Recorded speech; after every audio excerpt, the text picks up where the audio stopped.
In reading Bertrand Russell's essay, The Value of Philosophy, you may find these vocabulary terms helpful. In addition, try to answer each of these questions as you read. What do many practical-minded people think of philosophy?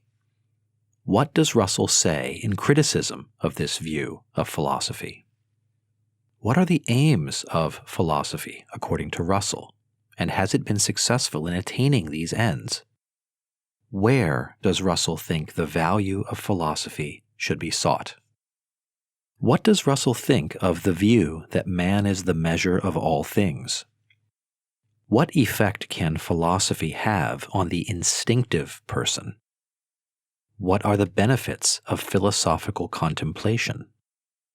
Is philosophy useful? And if not, should it be studied anyway? Has Russell convinced you that philosophy is valuable? What are the strengths and weaknesses of Russell's argument?